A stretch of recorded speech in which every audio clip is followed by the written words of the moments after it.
The dark web, a place of mystery, intrigue, and danger. Often portrayed as a digital criminal underworld, it's no wonder the dark web is a hub for conspiracy and mystery. But what exactly is the dark web? Let's find out.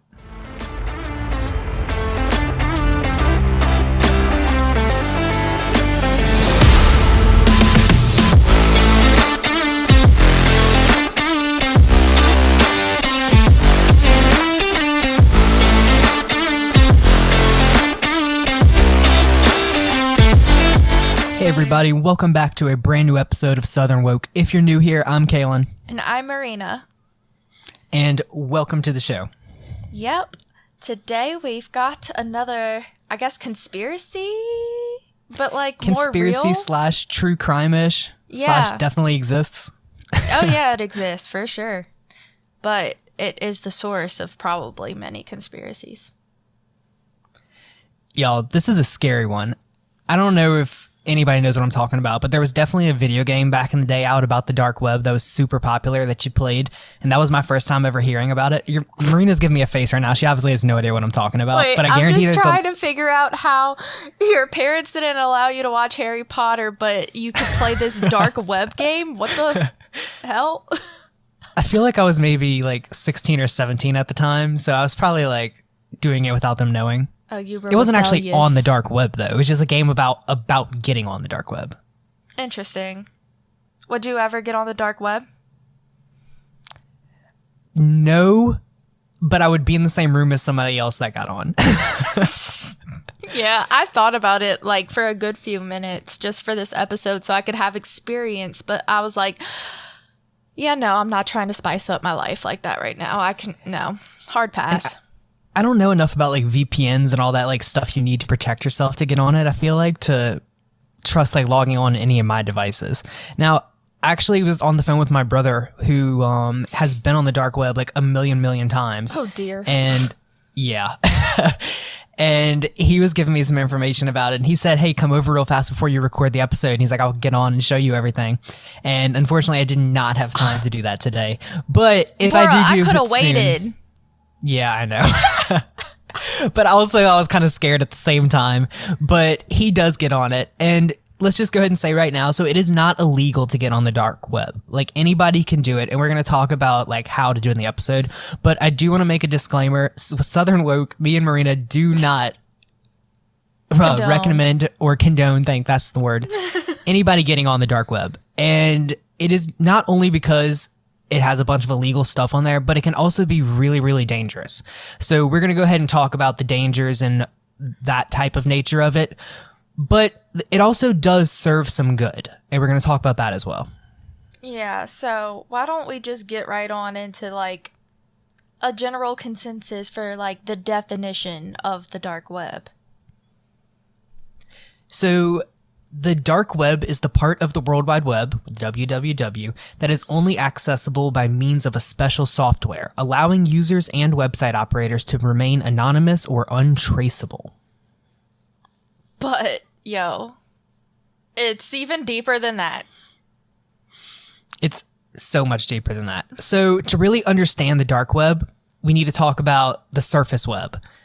And when people talk about this, they always compare it to an iceberg. So, you know, icebergs are typically much larger than they appear on the surface because the majority of the iceberg sits underwater where you can't see it. You just see the little part that's sticking out above water. And that's honestly the case with the internet. The surface web, which is anything that can be accessed through search engines like Google, is only the top of the iceberg. And y'all, this is astonishing, but it only makes up to 7% of the entire internet. That is absurd to think about because the surface web is everything that if you've never been on the dark web, you've accessed before. And that only makes up 7% of the entire internet. Yeah, like think of all those videos on YouTube, all that Twitter sphere, like, and then like any website like you think is like, I don't know, sus on the regular internet. Like if you were to like go on a Reddit deep dive or something, like that's all still surface web. It is literally everything we are familiar with. Yeah, so anything that ends in .com, .org, .net, any of those, that's all surface web websites. Ooh, I read an interesting article that referenced a website called worldwidewebsize.com, and at the time of this article in November of 2017, search engines had around 4.57 billion pages of like websites out there. So of course I had to go back and see what that number is today. And how much would you think it like had gone up since 2017? Maybe like 20%. So like way more than like 5 billion. Yeah. No. It has only reached 4.95 billion pages. Wow. I know. I was kind of like underwhelmed, but also, I mean, when we're talking billions in a few years, I guess that's a lot. I know. I like how we're being choosy with like billions over here. We're like, it only went up 5 billion web pages. Like, that's trash. Yeah. Blew my mind. So, underneath the water, though, lies the remaining 93% of the internet, which is made up of the deep web and the dark web. So there is a difference between the deep web and the dark web. The deep web is anything that can't be accessed publicly. So think password protected websites, your company's internal networks, your financial records, medical records, all that type of stuff. Your email, all of that is considered deep web because you can't just go to Google, type in Marena's email address and log in. It has some type of security and personal. Yeah, and don't you fucking try either. Yeah. I mean, you could probably do that on the deep web or the dark web, but yeah, you definitely can. Like I've had the same Gmail for over a decade. It's probably out there. So the dark web, though, is a little bit different. So if you keep on going deeper and deeper into the deep web, you're going to find the dark web. And this is when things become much more serious and, well, dark. So these pages are hard to find, and they can only be accessed with a special browser like Tor. So maybe you've heard of the Tor browser before, maybe you haven't. I guess I had never really heard of it until I started researching for this, or maybe I had heard it mentioned before. I feel like I have heard it mentioned, but never freaking even comprehended what that was, and just kept going with my day. So this is a browser that is same like if you're using Google Chrome or Microsoft Edge or Safari to search, but it's a little bit different. So in the mid-1990s, a technology called Tor was created, and it stands for the Onion Router. And it's a browser that allows users to share information anonymously online. So peer-to-peer networks like Tor are basically the backbone of the dark web. The dark web could not exist without its users being anonymous, and Tor accomplishes this by bouncing connections through 3 different servers around the world, which adds a layer of encryption every time, and this is where the onion part of the name comes from. Tor was invented by the U.S. Naval Research Laboratory to allow intelligence personnel to communicate securely, and in 2002, it was made available to the public. Which you may be asking yourself, why would the U.S. government allow us to have something like this? The idea was to make it hard for people to know what information was created by the government and which was made by random people. It's easier to remain anonymous in a sea of anonymous users. I thought that was kind of crazy too. So like the U.S. government was basically like, we have like our personal information here, but we also want like a bunch of other people's, so that way people don't know which is ours.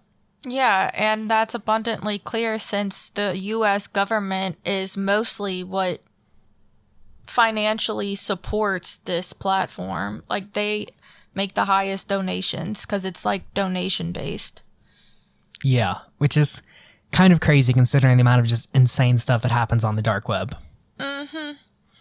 So once again, guys, downloading Tor, anybody can go download it off of their computer if they want to, but don't recommend it. Yeah, I was talking to the guys at work, and like one of them literally has downloaded it and just like did nothing sketchy, just was using it for random things. Yeah, like I almost feel like if you just use it for normal stuff, like normal surface web websites, it's probably safer than using like Google Chrome or something because your location, or not your location, but your identity is getting bounced all around. Yeah, and you remember how like in some college classes, like if you had to take a test online, you would have to like use this certain browser, like download a whole different thing. Like that's what it reminds me of. But I feel like that's just a version of the deep web, not the dark web, obviously. We had Respondus Lockdown browser, That's and that what thing it was was so called. poo-poo. Yeah, it felt like you were on the computer back in the 2001 again. Seriously, like the icons were all square and clunky and awful. I hated it. Jesus. So let's talk about navigating the dark web once you get that Tor browser installed. So there are alternatives to the Tor browser that you can use, but Tor seems to be the standard that most people would advise using. It's also advised that before you start navigating that you get a VPN for further protection.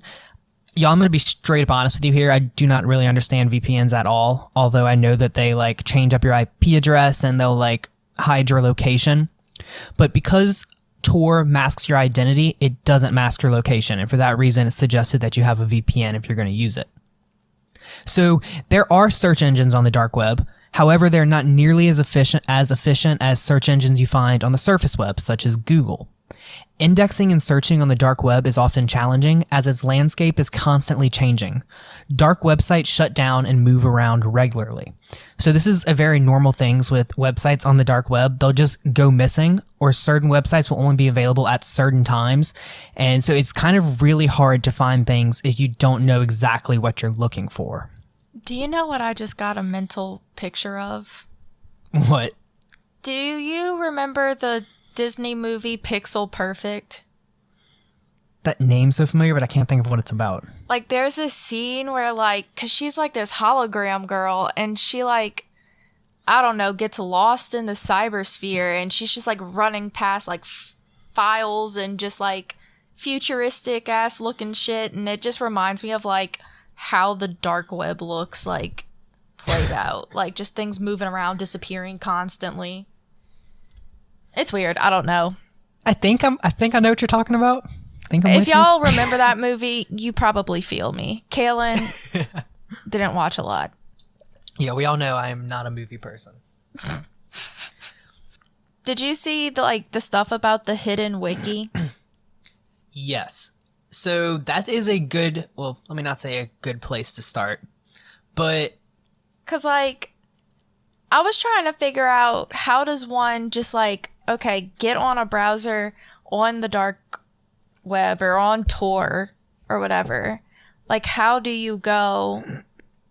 Like, does a search engine just automatically, like, pop up? And I feel like I was trying to find what pops up, and I kept seeing the hidden wiki and how it's, like, this list of just, like, different links and, like, editors pick links and, like, that's where people start exploring. So if y'all played that video game that I cannot think of what it's called, it was all about the hidden wiki, so y'all know exactly what I'm talking about, and it is the exact same thing as that. But basically, it looks like a Wikipedia page, but it has just a bunch of lists of links. And links to websites on Tor are a little bit different, like on the dark web, than they are on the surface web. Like, we might have, like, www.gmail.com. But all of theirs, instead of ending in .com, they end in .onion, which is kind of cool. So they're all .onion links. But the websites aren't actually called words. It's just a string of random numbers.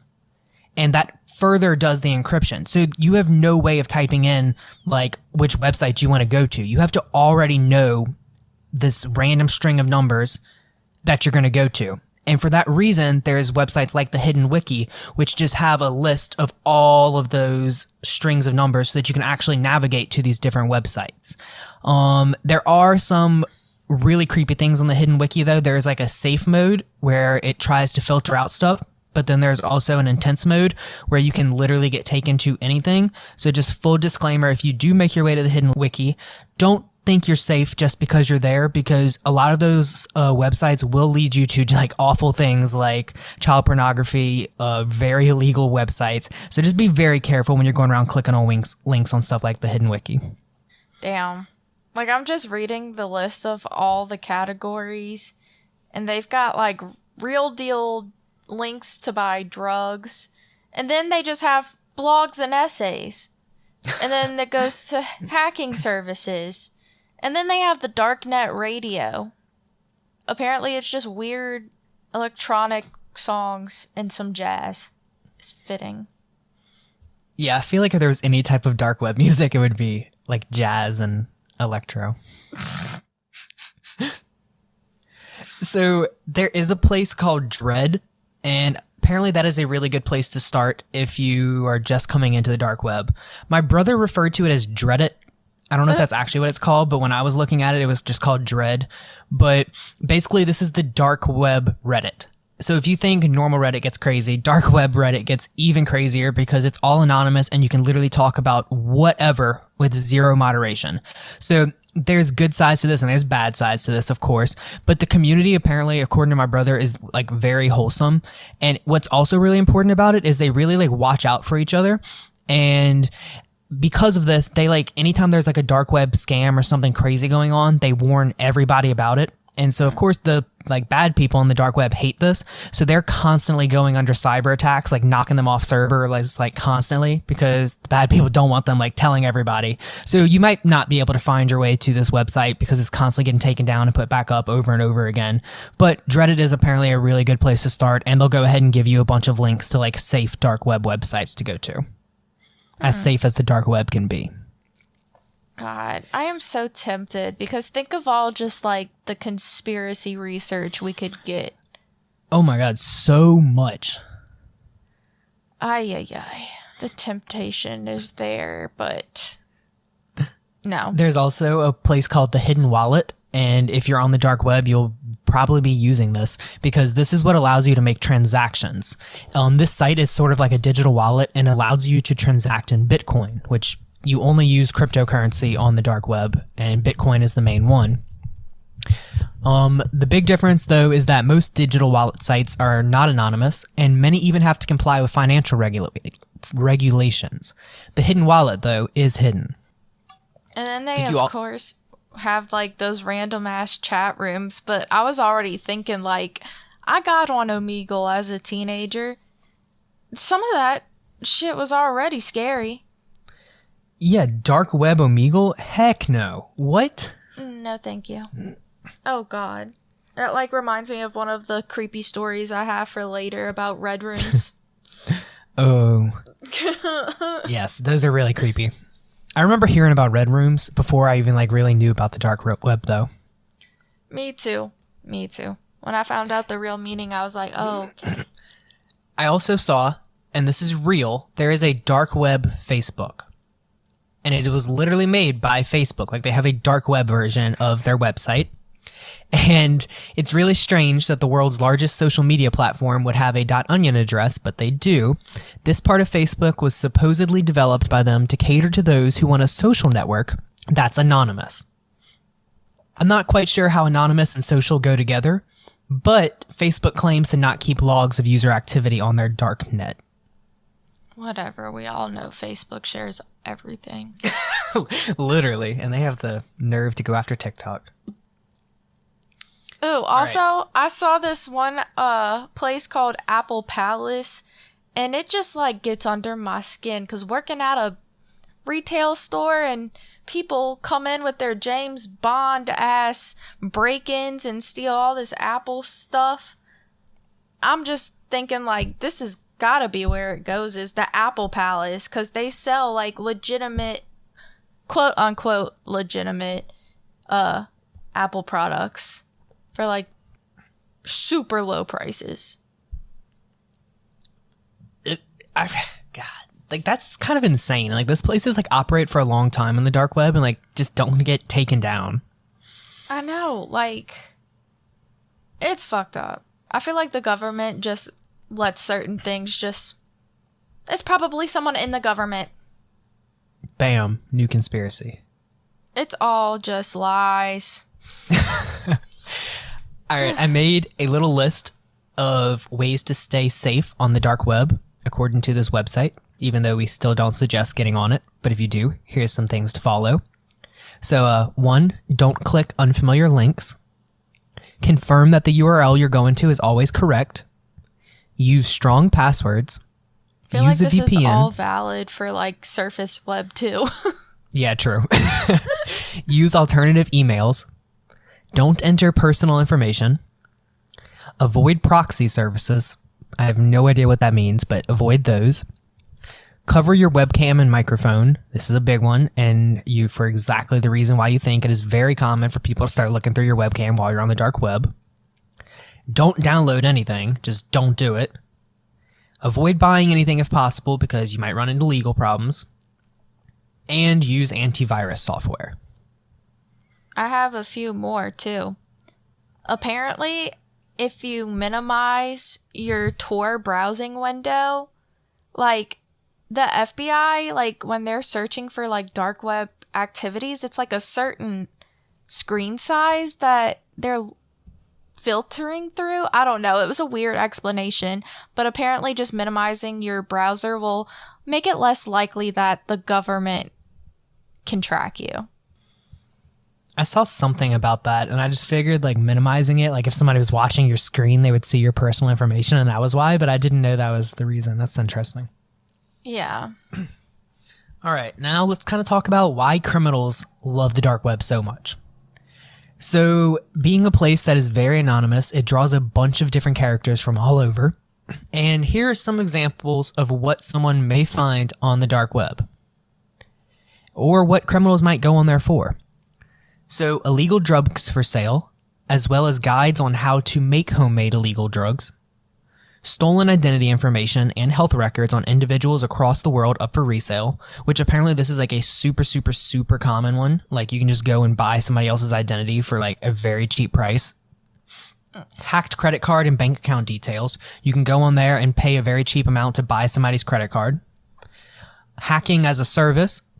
Human trafficking for sex or pedophilia content, Satanist rituals, live stream gore content, hitmen looking for jobs. There is literally a assassin website, which is insane. A bunch of terrorist groups go on there. There's ebooks on how to make illegal devices, and you can buy illegal cell phones, computers, household appliances, TVs, and even topics on how to receive the things that you buy. Jeez. Tell me that's not like horrifying. Like the fact that that's all going on, like in this deep part of the internet and just people aren't aware of. Like you can buy a freaking rocket launcher. Yeah. Like it makes you really wonder like how many people out there really get on the dark web and they just have these things waiting for like the apocalypse. I saw a fact that said that 30% of U.S. People have been on the dark web at one point. And I just, like, don't believe that that's real. I know, because, like, I have numbers somewhere about how, like, such a small percent of the population actually does anything bad on the dark web. Like, it was a very low percentage of the overall people that go on it. Yeah, I don't think a lot of people that go on it are doing bad things. But still, the fact that that many people go on it is just kind of crazy, because I would almost say that, like, if before I knew about my brother today, which my brother is a computer programmer, like, that's what his degree's in, so, like, it makes sense, I guess, that he has been on it before. But I would have said that none of my friends have ever been on the dark web and been, like, pretty confident in saying that. But 30%? That's insane.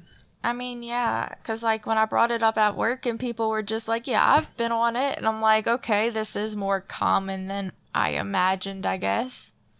It's just wild because, like, it makes you wonder how serial killers still just don't get away with it for the most part. Like, they have this resource. They can get like a fake driver's license, a fake passport, like all these services at your disposal to cover up a crime. Exactly. And then I think about like all the assassinations and stuff that have happened and been like, they could have been planning that's stupid because like I don't think the dark web was around in like the time we had a last assassination. No, because the public at least didn't have it until like 2002. Yeah. But probably like think of all like maybe the world leaders, maybe like they have their own little chat on the dark web. And you like wouldn't even know. What if you like somehow accidentally clicked a link and like got in there and like Kim Jong-un and like Trump are like having a conversation? Nothing would surprise me at this point. Nothing. It is It's endless like Biden possibilities. _USA talking to like Jeez. Kim Un _3. Bruh. Scary shit. So another thing that people talk about a lot when they're talking about the dark web is Silk Road. And you may have heard of this before, but it was a notorious cyber black market for illicit goods. And it was the first dark web market of the internet era. It launched in 2011 and it was shut down only 2 years later by the FBI in 2013. But Silk Road paved the way for today's underground world of dark web marketplaces. And it was made by a man by the name of Ross Ulbricht, and he went by the name Dread Pirate Roberts. And fun fact, my brother actually texted me. So Dreadit or Dread was actually named after him for Dread Pirate Roberts, which is really cool. What I can't believe is, like, he got sentenced to life in prison when it really seems like he just created the platform that then other people manipulated. But, like, then they say, but he knew what he was giving them access to. So, like, but, like, the people that are actually selling, like, the drugs that kill people or the hitmen that kill people, like, they just get, like, 5-7 years. I just thought that was a little That's twisted. insane. Yeah. Let's see. He got charged with money laundering, computer hacking, conspiracy to traffic narcotics, and attempting to have at least 5 people killed because they threatened to reveal the truth behind Silk Road. I mean, I guess that's more fitting. But I guess my point here is that the people that are actually selling the bad shit only get 5 to 7 years. Yeah, he got 2 life sentences without parole, and he was fined $183 million. Damn, dude. But you know what's crazy? They took Silk... Oh, I'm sorry, what? I was about to say, at least he made like 9.5 million in bitcoins in those 2 years. I bet if he still had that Bitcoin right now, he'd be like the richest man on earth.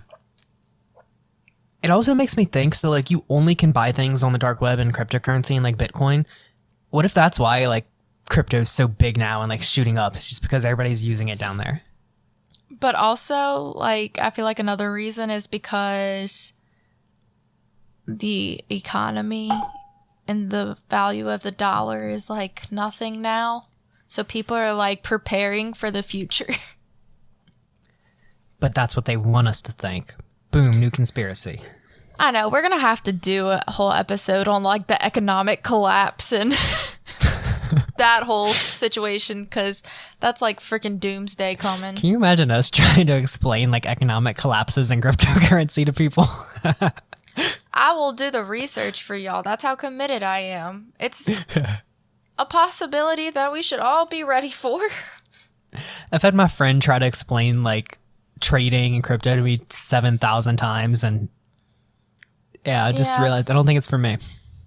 It's something that I feel should be easier than it is to comprehend, but here my dumb ass is. So when Silk Road was shut down, Silk Road 2.0 like immediately popped up, and it was ran by the same administrators. However, in 2014, the new owner of the site, this guy by the name of Blake Benthall, was arrested, and apparently he like stole 2.7 million worth of Bitcoin. That's why he was arrested. And they shut down Silk Road 2.0, but then Silk Road 3.0 popped up, and apparently it's just this ongoing cycle of constant Silk Roads. So I kind of want to know if there's like a Silk Road like 20 up right now. Probably. There's gotta be. But also, like, how do you get arrested for stealing Bitcoin when it's like a digital currency? Like, that's like a stealing and hacking charge all in one. Because you gotta hack to get the Bitcoin, I would assume. Or maybe I'm just thinking too much about it. Yeah, I have no idea how you steal Like, you can't just This go is why run we up can't on talk a about person. cryptocurrency. Like, is it on a flash drive they carry around? Oh my god. We will educate ourselves soon. All right, y'all. So to wrap things up, we have some scary stories from the dark web. And let me tell you, all at work, I've been listening to scary stories from the dark web. And I've probably listened to like 50 plus of them at this point. to the point where I'm just scared to do literally anything. And I will admit, some of the stories that you hear online about the dark web are probably fake, but a lot of them definitely have truth behind them, and they are really scary. So if you're ever just like bored one day and want to go scare yourself, like look up dark web stories. Is the way to go. Honestly, now this is going to make me sound really psychotic, but I was having trouble finding ones that really made me say wow, because nothing surprises me anymore, I feel like. Did you see those ones that were like, where were you looking at? Like on YouTube? All kind of places. Like I searched far and wide. There was like these, like a million of them that were called like 5 dark web stories, true and animated. And they had like little animations to go along with them, which I didn't watch them because I was working, but oh my God, they were so scary. You want to just like take turns telling our stories then? Yeah, let's do it. Okay, I'll start because I probably went ham with the stories. Good. I want to hear them. Okay, so the first one is called The Human Experiments. And this site was active for a while, but seems to have gone dark around 2011. On this site, a group of anonymous doctors and med students practiced their own kind of medicine. They believed and wanted to prove that not everyone was born equal. No one really knows who ran this site, and their clientele was mostly homeless people to keep things more under wraps, I guess, because who's gonna notice a missing homeless person kind of thing. Some experiments were starvation, water fluid restriction, vivisection, pain tolerances, and they would give them infectious diseases and see how it affects their organs. They would perform transfusions, drug trials, and sterilizations. If any victim didn't make it through the experiment, the bodies were dissected for further study and then dumped discreetly in dumpsters around the city. Many believe the site was a hoax, but one person that read one of their experiments test data on the site on hypothermia and bleach injection said that it was eerily convincing. That's... Mm-hmm. Oh my God. See, Yeah. I feel like there's so many like true crime cases, things that could probably be explained by like dark web stuff that's happening to people. Yeah, probably. But also, like, you would think we would have seen somewhere in the news, like, dissected bodies keep appearing in dumpsters or something. Yeah, exactly. Why was that? So then it makes you think, like, the government probably obviously would know if they're finding them, and they're not telling us because they're the ones funding this freaking circus. That's just my theory, I guess. Also, it makes me think like we really also, I always have episode ideas in the middle of an episode, but we should do an episode on like how the past doctors actually like experimented and like figured things out because it was gruesome. Wait, what? Because like, how do you think doctors first learned about the human body? Like they had to have random bodies to dissect and stuff. You don't think they just did it on like dead ones? Like they still do that. They would definitely do things to criminals. Really? Mm-hmm. But see, this is why it needs this whole episode. I could go on for days. All right. So a user by the name of, I'm not even going to try to say this, y'all, but let's just call her SS, stumbled across the actual home website of a serial killer who was later arrested for his crimes. The site features mainly the killer's own drawings, which depicted all of the horrible things he did to his victims. They gave a list of all the horrible drawings and things that happened, and I'm going to choose not to read it because it's just way too dark and disturbing. But though some of the drawings were simple and crude, others were more lifelike and all the more disturbing because of it. Eventually, one of the killer's actual photos ended up loading onto the site, which depicted all of his trophies. And there were about half a dozen trophies in various stages of decomposition displayed on a shelf. And though the website has since been removed, it is archived on the dark web if you still wish to visit it, which you should not. Gross. But honestly, that compared to how the haunted hotel in Arkansas that I've always wanted to go to, they have jars of human organs that a previous doctor that ran the place, like, kept them in jars and buried them underground, and they uncovered it, like, a few years ago, and they just keep that shit there, and it's all up in the basement. Yeah, screw that. I'm never going to that hotel. Oh, I want to spend the night there one night. See, this is why, like, nothing can really surprise me. Because, like, I'm willing to go spend the night at a hotel that has that thing in the basement. Whatever. I'm not going to make myself sound any crazier. But that story is obviously more twisted than this, though, because he's, like, actually doing absurd things. Which I guess isn't that much more absurd. It's more absurd. Whatever. Should I just go into my next story? Yes. Okay. Well, this one's kind of short. It's just about the Red Rooms, which is, I've always, like, heard it in different references. Like, I feel like I've heard a lot of things referenced about the dark web in my life, but never really put the two and two together. But anyways, now I know that the Red Rooms are a secret streaming service website where viewers can pay lots of money to watch live streams of some of the darkest things imaginable. Some believe that the dark web doesn't have the capacity to run live streams, which I kind of guess I can see that. But sometimes it's best not to underestimate the power of evil. Even if there are no live streams, people will pay for just like the regular videos of literally the darkest acts you can imagine in large sums. Yeah. And there's a lot of, like, gore and killing stuff that you can get into and see that obviously we would never allow on our internet, but it's completely unfiltered there. Yeah. And the government will definitely be targeting your ass if you go into one of those. Oh, yeah. Oh, yeah. So this one's really creepy, but this one user tells of the time that she stumbled upon a link to a webcam marketplace. And there was a list of people, and you could pay to see through the webcam of their phones, computers, TVs, etc. And she quickly got off the website when she realized that her name was on the list and that she could see herself. Honestly, how many of us would see ourselves? Probably I'm staring a lot. at my webcam right now. Yeah, we both kind of are. Yeah, but I know I'm, like, looking at it and looking at you, but I'm looking at whoever else is looking at me behind that right now. I'm flipping them off.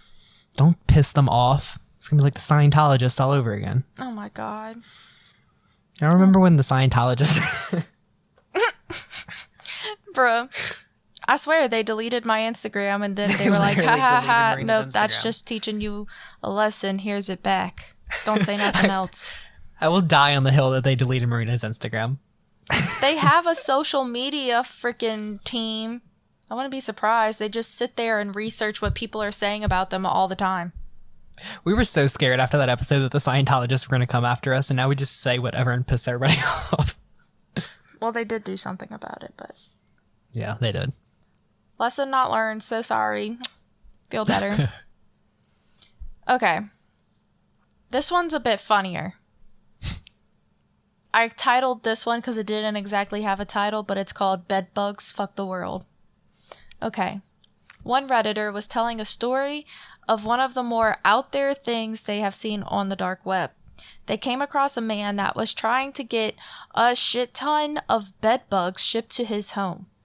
This made people curious as to why anyone would want that. And the guy had quite an interesting answer. He wanted to try and breed bed bugs to be resistant to all usual manners of extermination, while simultaneously breeding in a weakness that would be a secret from everyone but him. And then he planned to release his genetically superior bed bugs onto an unsuspecting population who would then have to pay him to get rid of them because only he knew what their one weakness is. That guy is, like, insane. Like, that is such a weird path to world domination, like, through bed bugs. Bro, you can try to, like, breed anything and you choose that. Ay. And I totally believe that that is a real dude out there somewhere. Oh, 100%. I saw so many stories online about people that were on it, and then they started like receiving messages from like random people, or like they like were on a website and a chat box would pop up and somebody would like have their name and their address and stuff. And then there's also a bunch of creepy stories on there of like people that were on the dark web and then started getting like pictures of themselves like out in public, like sent to them, and like there's all kinds of like really crazy stuff like that. And I feel like it's for like those stories, which could be fake, but like there's so many of them that I almost believe they're true that makes me not want to get on there. Yeah. I have one really good story about kind of like a true crime-esque thing that I found. I don't know if it's real, but like literally any of this I can see being real, but also absurd. So I don't know.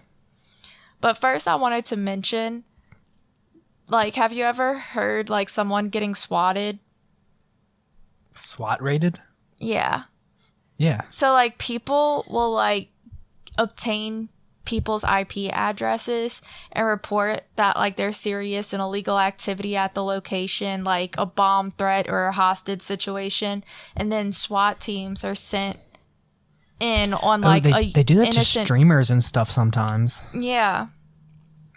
So that all happens on the dark web, and if you're caught conducting one of these things, you can spend up to 25 years in prison. Good, as you should. Yeah, I just wanted to mention that before I tell my one last spooky, scary story. This one was titled, I Found Out What Happened to My Friend on the Dark Web. Okay, so there used to be a small YouTube channel called Sam's Online Food Review, and it was run by the author of the story's best friend, Sam. His channel had around 10,000 subscribers, and he had like a happy little community on there, just like all talking about food and stuff. And then one day, out of the blue, the channel just went dark. So the author tried texting and calling Sam, but never got an answer. So 6 days after the channel was deleted, the author called the police for a welfare check on Sam. So the police went and made entry into Sam's home, but found nothing and declared him a missing person. A week after that, a dog walker called in a disturbing find on the railroad tracks. They found a mutilated corpse, so bad that the body was almost cut in half. The autopsy couldn't pinpoint an exact cause of death, but noted that it was probably the deep cut across the throat that killed him. Also noted was that the body was missing its stomach, heart, and long strips of flesh were removed from the chest, arms, and lower back. And it was as if the body was also drained of blood. 2 weeks later, the police were able to ID the body from dental records, and it indeed was Sam. There was no evidence at the scene to suspect anyone of doing this, and the police figured maybe the freight train just hit him. And their explanations were that the severe lacerations came from being dragged under the train and the missing organs were just eaten by wildlife. This was difficult for the author, but a few years went by and they were moving on until one night they were on Reddit at 3 a.m. when they got a Facebook message from Sam's account. The message contained a link, one of those like random letter links to a file sharing website. And despite their gut telling them not to click it, they clicked it anyways, and a new tab opened to a gray screen with a black rectangle and play button. After 10 seconds of just staring at the screen, the video stated that it would autoplay in a few seconds. And when the video began playing, it began with a loud buzzing noise, and they saw a white tile surface. They heard a muffled whimpering and footsteps approaching the camera, and then rustling noises as it was adjusted. And as soon as the camera refocused, there laid Sam on a stainless steel surface in the middle of this white tile room. He looked absolutely terrified and was trying to scream, but was gagged by a cloth tied tightly around his head. His hands were also bound with duct tape. Then a high-pitched voice behind the camera was heard saying, welcome to Sam's online feud review. Today we have a special treat. And Sam began jerking around trying to free himself. The voice came back and said, today we're having something considered a delicacy in many countries, although usually a forbidden one. And then a man appeared in the frame with an apron and rubber gloves and a butcher knife. And he flipped Sam's body over and slid him up on the table and put a metal bucket under his head as he slit his throat and drained his body of blood. And at this point, the author, fell out the chair and heard everything else that was going on, but, didn't want to look back at the screen. And when it all stopped, there just lay Sam dead on the table. Those are the type of stories that I've been listening to for the past 2 weeks. Those are all those stories that are on YouTube. And that scares the poop out of me. Yeah. In one world, that sounds totally absurd. But in another world, our world, anything is possible. Especially on the dark web, because all that type of stuff is what's on there. There's so many videos of people killing people that would not surprise me. And there's been so many random crime cases out there where, a person goes missing and then they're found and, some of their organs are missing. Yep. So, I kind of believe it. I should have, went to YouTube and, see if that was a real channel. Oh, well, it was deleted, so. Yeah, well, I don't know, guys. I guess at the end of the day, the dark web has some pluses. It has some negatives. Did we talk about the pluses? I was just about to say, I feel like the only plus is if you live, in a very censored country that, doesn't give you any information. The dark web is somewhere where, you can have access to everything going on in the world. Someone will tell you. How are they, getting Tor, though? There's, no way they're... Well, if they have internet, they can get Tor. Yeah, but if it's censoring, the other stuff, I feel it would just block that. I guess unless they, Let's not get deep into that at the end. Because yeah, let's not do that. Who knows how that works? Yeah, I'm with you. Anyway. My brain can't anymore. End of the day, you probably shouldn't get on the dark web. Probably not a fun place to... Probably is a fun place, but probably not a good place for you to... Mess around. Yeah. Keep your nose out of other people's business. Yep, so I guess that's all we've got on the dark web. I hope you've learned something interesting, something to keep you safe if you are so rebellious to try. And maybe one of these days, I'll get on it with my brother from a distance with a ski mask on. Oh my god. And then let you guys know how it went. Yes, please. Because I don't know anybody. Next time you're down, Marena, you can just go over there. And have me on a walkie-talkie or something. We'll do it together. Yeah, we can do it together. That's fine. Okay. All right, y'all. Well, we will see y'all in 2 weeks with a brand new episode. But until then, remember that you can follow us on TikTok, Instagram. We do have a new website. It is southernwoke.com. You can check that out and go ahead and get blog posts as well as just general information about us. We have a Twitter. We have a Facebook. We have all the fun stuff. Yes, indeed. All right. We'll see y'all in 2 weeks with a brand new episode. Bye.